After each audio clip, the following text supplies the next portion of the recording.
Different's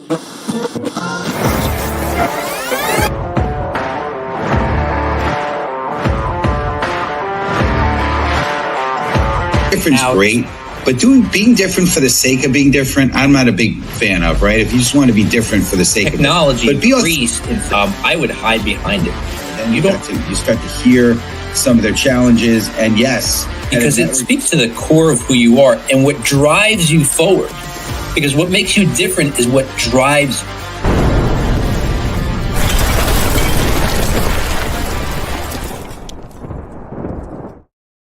Welcome, everyone, to the Master Connector Show. I'm your co-host, Rob Genovesi, and we want to thank you for joining us today. And we hope you're joining us every single week, Wednesday, 1 p.m. Eastern Time, as we go live on LinkedIn and also out on YouTube. And you can catch this later on Spotify, Apple Podcasts, or wherever you like to listen to your favorite shows. We are there. And if you can't, join us every single week live, which I hope you can, because that's where you get your questions answered. That's where you meet the other members of the audience. And it is about connecting. But if you can't, go to masterconnector.show and you can see the roster of people we got coming up in future episodes. And if there's somebody there that you see that you need to absolutely hear from or get a question answered, you can join us live that day. And that way you can mark your calendar, not miss it. And we would love to see you here. And I'm excited for today's show. Today's show is about the fortune is in your calling. And I was thinking about this earlier, how this impacted my life. Because when I started my business back 10 years ago, going on 11 years, I just got in motion. I wasn't doing my calling. I was doing something that I didn't really love doing. I just started my business. It was a website business. But 3 years into it, I had a pivotal conversation with somebody. He threw one word in there and it changed my whole trajectory for the better. And at that point in time, I evolved my business into a brand strategy business. And it absolutely is my calling because I love to do it. I'm constantly thinking about it. Yes, I have paying clients, but I also do it for free for people because I love helping people. And where branding is my thing, businesses need branding. So it's a beautiful connection. So today's episode is going to be awesome. The fortune is your calling. And listen, we are all connectors here. We want you to connect with each other. But listen, there's only one master connector. So let's bring him on. Mr. Steve Spiro. What's up, Steve?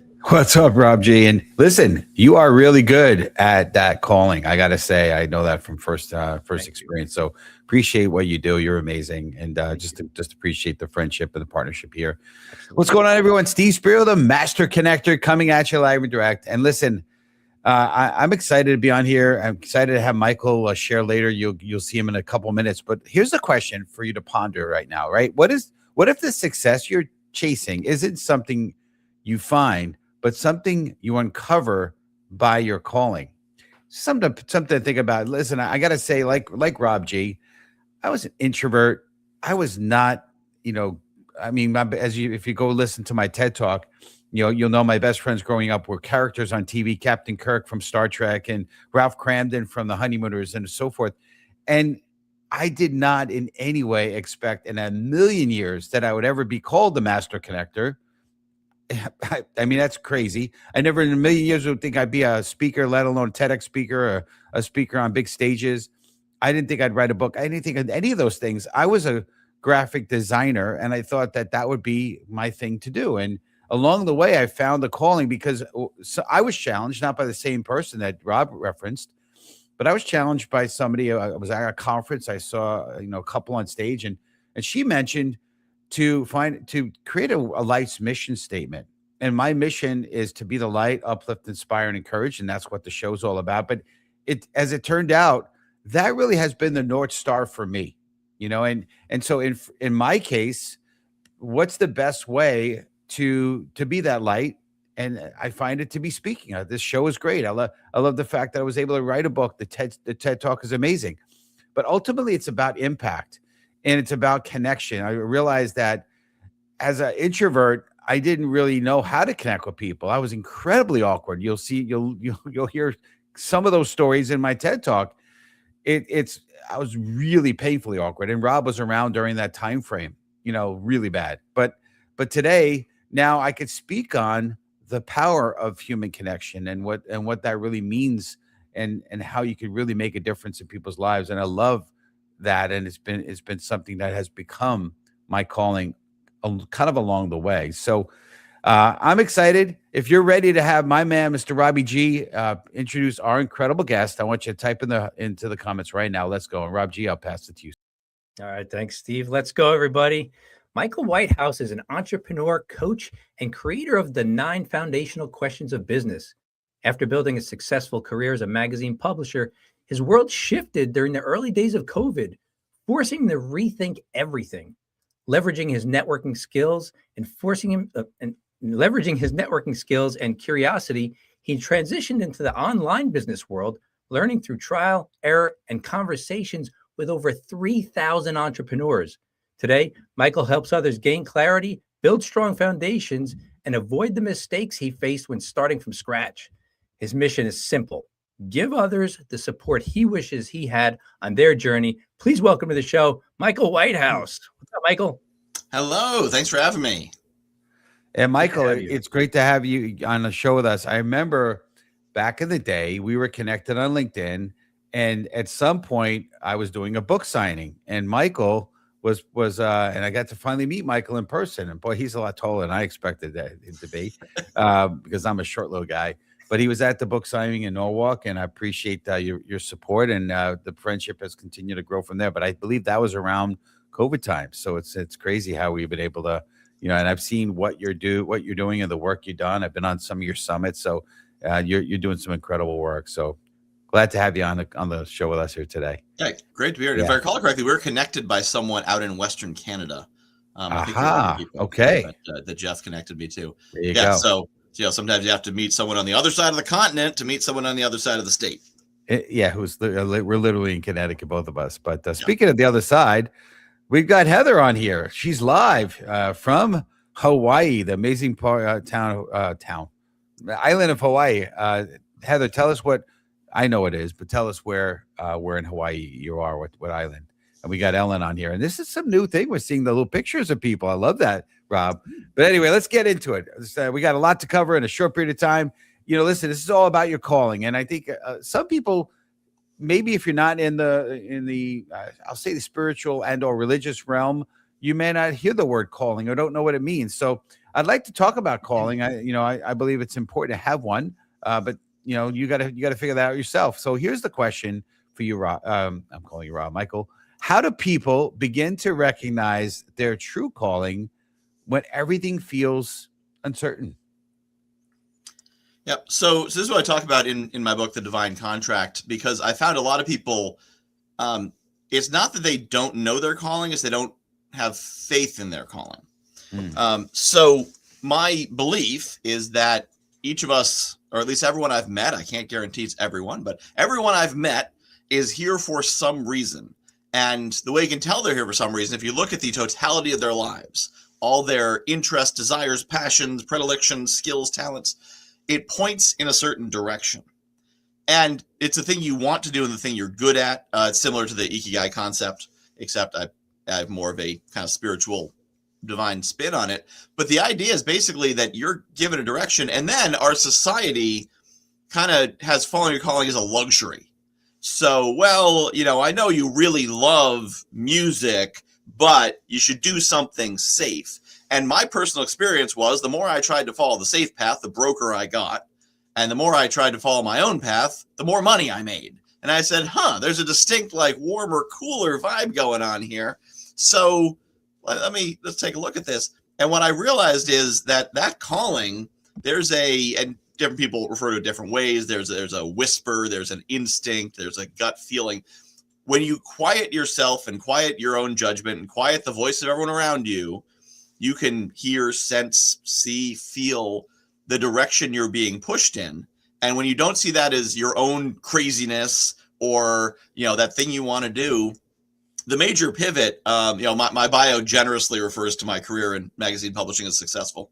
It was not unsuccessful, but it wasn't, enough to live on in Connecticut.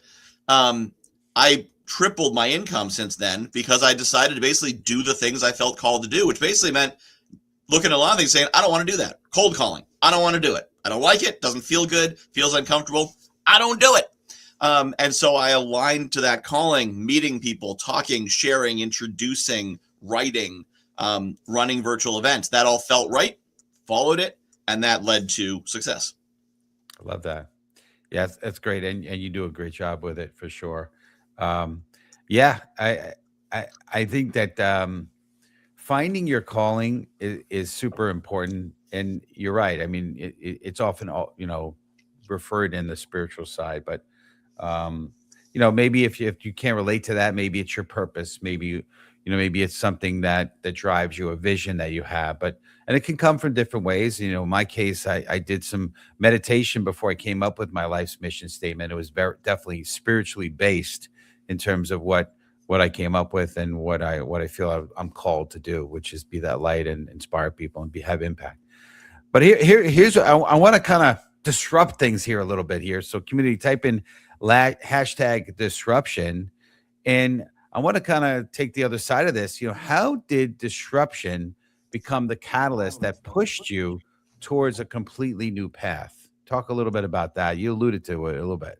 Yeah. So my pivot point was the pivot point of many, COVID. It's funny, during 2020, and people are like, yeah, I'm catching up on all my Netflix series. I'm like, how are you missing this opportunity? And for the longest time, I would see opportunities go by and I'd be like, maybe I should do that. I've got this thing. It's got a pretty consistent income. It's not what I need, but it's pretty consistent. I shouldn't jump off here, shouldn't jump off the boat and hope there's something there. And then 2020, COVID blew up the boat. All of my leads are coming from in-person networking. Not all, only about 93%. So my sales dropped to basically zero in April of 2020. Like, I was chugging along. I was on track to finally hitting six figures. January's great. February's great. March was great. April. Pfft. And so April, zero. May, zero. June, zero. July, zero. August, zero. And so I was trying to find all the strategy. Like, how can I replace my in-person networking? I found this place where you could buy lead lists. I was just going to call these lead lists. And there was a partner with the lead list company who taught marketing strategy. So I bought a training from him where he would teach me to do this particular kind of sales strategy designed for online coaches. And I tried it, and it didn't work because it was designed for online coaches. And when you buy a tool designed to do a thing and try to use it to do a totally different thing, it doesn't work. But he said, this would probably work if you were a coach. Have you ever thought about being a coach? I'm like, actually, for years, I've kind of thought that'd be cool. I'm a big fan of Tony Robbins and Gary Vee and all these motivational speakers. This coaching concept seemed really cool. He's like, well, you got a strategy to sell it, go for it. And I did, and I used it, and it worked really well. And I sold 10 clients in 8 weeks. And 4 weeks later, almost none of them renewed because there's just a month-to-month simple coaching program. Because, I hadn't actually learned how to be a coach yet. Didn't take any training courses. Just I know people. I'm good at solving stuff. Let's try it. But so I then went and got the training and the certification. So, now I can be a coach. But it showed me that it was valid. And I made, twice as much in that 1 month as I did in the average month working for the magazine. So I'm like, all right, that's my sign. I'm out of here. And then, of course, my income went back down. But I had a choice. I could go back. I could be like, all right, didn't work. Let's go back to the magazine. But COVID was still going. And besides which, I said, you know what? Let's just do this. If I'm going to be broke, I'll be broke my way. I'll drive DoorDash. I'll drive Uber. I'll do whatever I got to do. I'm already struggling with the magazine anyway. If I'm going to struggle, I might as well struggle doing my own thing. Yep. And the crazy thing was, once I decided I'm going to struggle doing my own thing, it's not like the money came pouring in, but I started doing better. And I think actually, except for maybe 2021, every year since, I've made more than I did in 2019, and now multiples more of what I did then. Great. I love that. That's phenomenal. I gotta just acknowledge a few people as before we go too far here. So number one, great to have Mr. Russ Hedge in the house, great friend of the show and sponsor of some of our episodes. And we love sponsoring his show, and he's acknowledging us. And then also want to mention, of course, our great friend, Ellen DeVitro, Ellen D. If you get to meet her in person, she gives the best hugs. Just saying. So Heather, she says, "Hey, you can't eat soup with a hammer." I like that. That's very good. I've never heard that one. That's never heard that one. That's a good one. Heather, I guess you got to go to Hawaii to hear those kind of phrases. No truer truth. Exactly. Anyway, But I appreciate everyone. Make sure you get in the comments and connect with each other for sure. But let's keep this going, right? You know, to me, a house is built because of a great foundation, and foundation is the ugliest part of the job. It's not pretty. It takes the longest. It's not, you know, it's not exciting, but it's incredibly important. So community, type in #foundation.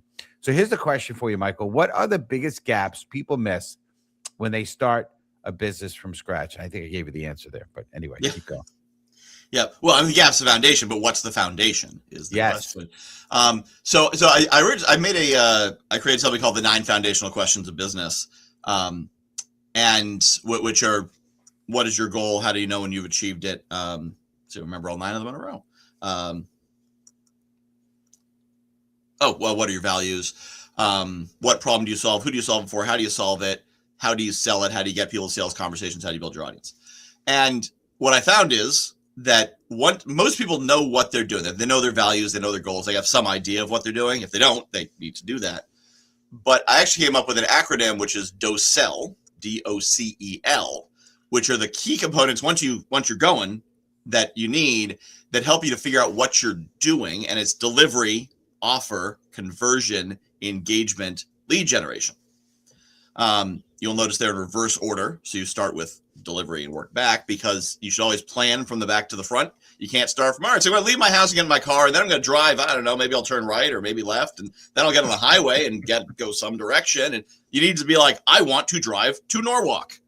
Okay, well, how do I get to Norwalk? Well, 95 goes to Norwalk. All right, how do I get to 95? You need to plan back to front.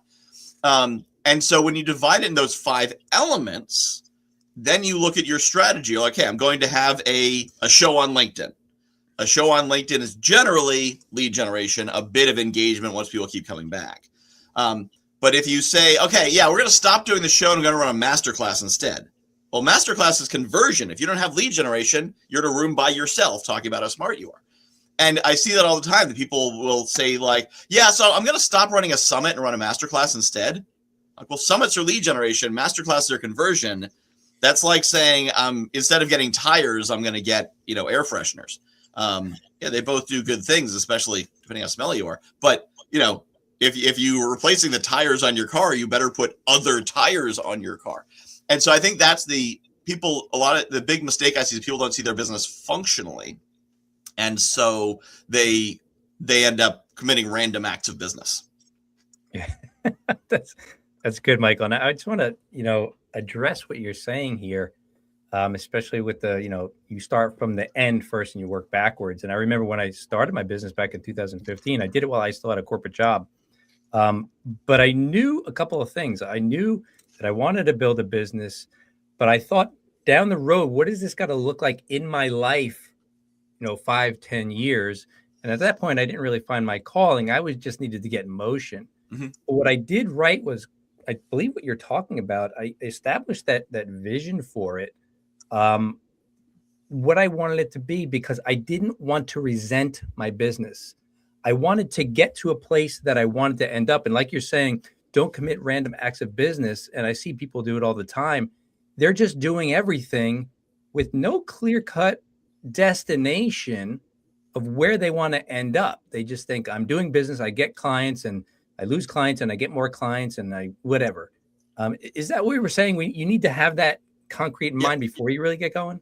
I want to add one caveat on that. You don't have to have that in mind before you get going, because sometimes what you need to do is throw a grenade out the door, see what happens, and then go in the hallway. When I started, I had no idea what I was doing. I knew what I had was on fire, and I was kind of happy about it. And I needed to do something. So it's better to do something than nothing. But once you're in year 3, you should probably move out of the, moving in random directions and start building a strategy. So for a lot of people watching this who are, they're thinking about business, they might be getting started. They like, I thought about going into business myself, but I'm not really sure. For them, it may be a matter of any action is good action, just move. But then you need to get to the point, once you get past the random flailing, to be like, all right, I'm out of the prison, I'm in the field. Now, which way should I go? Now stop and strategize and be like, what do I want to do? Because you say, you started with a doing a website. It's like, it wasn't really the thing, but if you tried to launch in a brand strategy, you probably would have been like, whoa, I don't even, that's pretty big. Yeah. Well, but you're like, I can get a web it. gig. I can get another web gig. I can get another web gig. Okay, now what can I build this into? I saw a video by Hank Green this morning that said, don't make goals, follow your tools, which is really powerful. Basically says, look at what you have and what can you do with what you have, instead of being like, in 30 years, I want to be in this exact place. Because most of us, we look back 20 years, 20 years ago in 2006, do you think I wanted to be an online business coach and virtual event organizer? I don't think any of those things meant anything to me, and most didn't mean anything to anyone else either. So, I'm building software with artificial intelligence. I would have been a science fiction writer if I was telling you that that's what I wanted to do 20 years ago. So that's awesome. Yeah, I love that. Yeah. So, you guys know I did a TED Talk recently, and one of the speakers' name is Than Nguyen. I'm not probably butchering it, but she's a little Vietnamese, amazingly powerful. She's tiny, but she's powerful. And she did a talk, and she says, start without the map is basically her talk. And she said, too many people have to have it all planned out and just get moving. And then once you have a kind of a feel that you want to go, then maybe you kind of start with the end in mind once you kind of get a direction of where you want to go. I like what you're saying there, because I think some of us who are those sort of conservative, cautious, calculating, if you know the disc personality of the C's, we want to have everything planned out. It's kind of like, hey, I won't go on a trip to California unless I know all the lights are green before I head out. Like, that's ridiculous.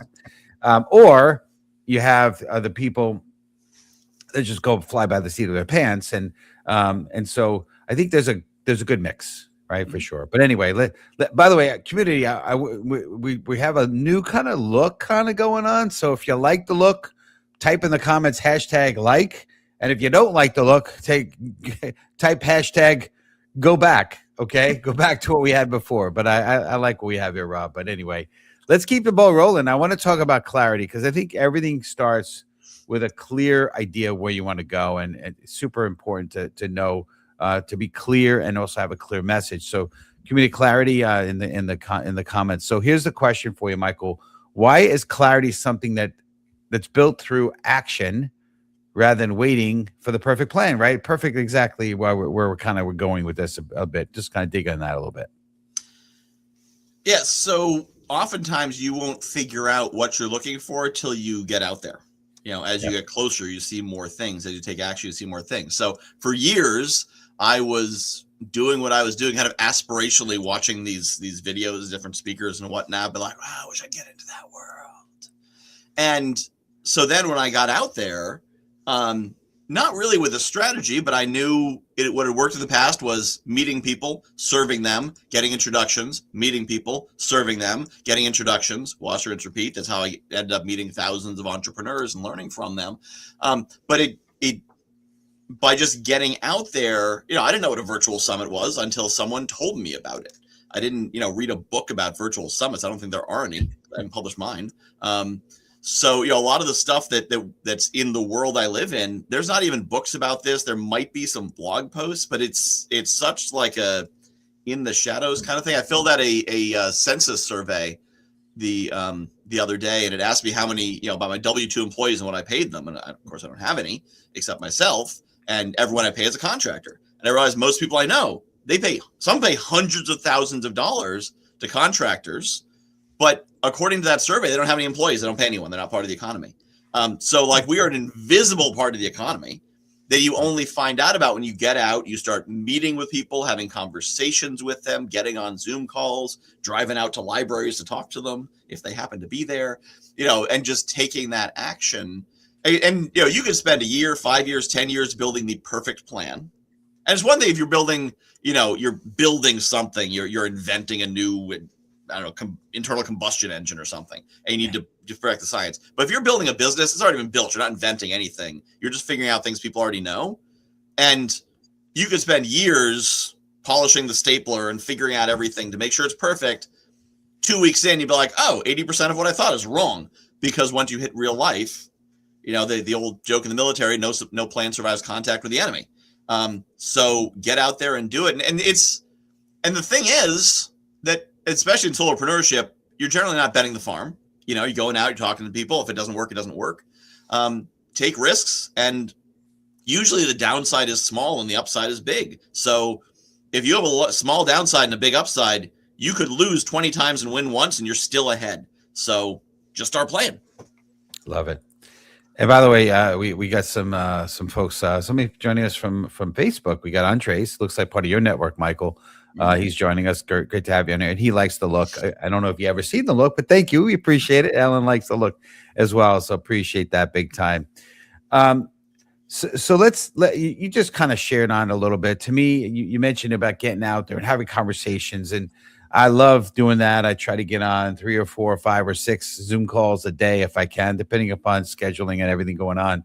I think it's so crucial. Number one, from a connection perspective, and number two, you never know where a conversation is going to lead, right, Michael? I mean, you and I have done some things together because of some conversations, right? Mm-hmm. So, community type, and this is going to be our final question for the show here, but type in conversation in the comments here. And what is it? So here's the question: what did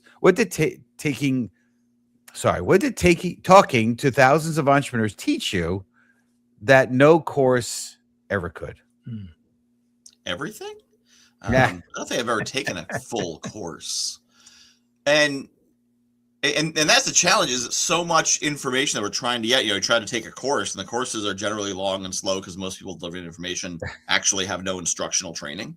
But most of what we need to know, because again, we're not inventing cold fusion. We're figuring out how do you reach people who have a problem that you can solve and getting them to pay you for it. And it's all basically variations on that. So once you learn an idea, be like, oh, well, you can do a show on StreamYard. Oh, show on StreamYard. Well, now I can, back in the old days, Google it. Now I can go to Gemini or ChatGPT and be like, I want to do a show on StreamYard. How do I do that? And it'll just tell you step by step. Go here, sign up here, do this. Watch out for this. Here's some common pitfalls. And so just hearing 1 or 2 sentences, when I launched my quick summits, it started because someone said, you want to speak on my audio summit? And my mind just like, zoom. And I've made five figures since January because somebody said the phrase audio summit to me and I went off. So by having those conversations, most things we need to know, we can learn in 5 minutes because it's a concept. It's not a skill. And so by having the conversations, you learn what they're doing. You're like, oh, I tried this. This really didn't work. Watch out for that. But I did this and this worked well for me. Oh, let me try that.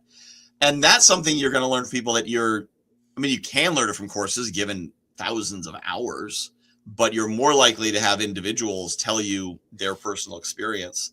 And the other thing is action, getting back to that, the calling, when you're moving and aligned with calling, it tends to work out. And, it's a matter of cosmology and faith as to what's causing it to work out.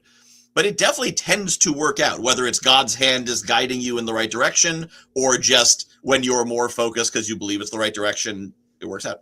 But so by taking that action, I'm going to find it. You start to find it. The path starts to be cleared. What you need is provided. And that's what I teach about in my book, The Divine Contract, is that the divine makes that contract with you. They say, if you do what I need you to do, I'll give you everything you need to get it done, whether it's money, relationships, connections, skills, whatever, you'll get it. And for me, going out and talking to people is the easiest, laziest, 20 meetings a week was the laziest thing I could do because I didn't have to do any real work like sitting through courses. I could just learn from people. It was awesome. Yeah. And it's not like you're a talker at all, Michael, right? I am pretty shy. I'd overcome that. Yeah, you're very shy. Yes. Anyway. All right. Well, listen, we can go on forever. This is awesome. But I wanted to have you. I know you have something you want to bless the community with. So can you talk a little bit about your offer and then also best way for our community to reach you? Sure. Yeah. So as I mentioned, I wrote a book called The Divine Contract, and I created I guess call it a workbook, series of questions, sort of journaling prompts to help you find your mission, your divine contract. And so that link is out there, guywhoknowsaguy.com/calling. And so you can find me at guywhoknowsaguy.com. My socials are on there. You can search for Michael Whitehouse, but there's a shocking number of Michael Whitehouses in the world. So make sure he looks like me. Even then, there's a whole bunch of Nigerian scammers who like to use my face, so it still might not be. But if you go to guywhoknowsaguy.com, the links to all my socials and to contact me is all there. We appreciate you. You've absolutely blessed our community. We thank you for all you do. Keep up doing the great work you're doing. Thank you again, Michael. Thank you for having me on. Here. Yeah, absolutely. All right. Awesome stuff. Wow. Okay. Well, listen, next week, same bad time, same bad channel, episode 256, folks. We are up to the 256 episodes on the 15th. How to build authority and credibility with Eric F. King. This man, you need to come and check it out. And if you want to learn more about some of the up and coming shows, go to masterconnector.show. If you want to learn how to sponsor an episode like Rush Hedge has, or you want to just learn how to be a guest on our show, strict qualifications, but we're you can go there to learn more about that. And again, I know Rob talked about my TED Talk. Go get Rob's book, Don't Fear the Brand. I know he did an incredible job in that book. Don't miss it. So, but I want to finish with a quick story.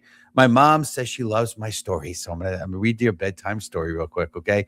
Buzama St. John faced profound personal loss when her husband passed away, all while navigating high-pressure leadership roles at companies like Apple, Uber, and Netflix. Instead of shrinking, she chose to fully own her voice, her story, and her presence, bringing unapologetic authenticity to every room she walked into. Her journey reminds us that when we embrace who we are, and even through pain, we don't just rise, we become a beacon of light that empowers others to show up boldly and live out loud.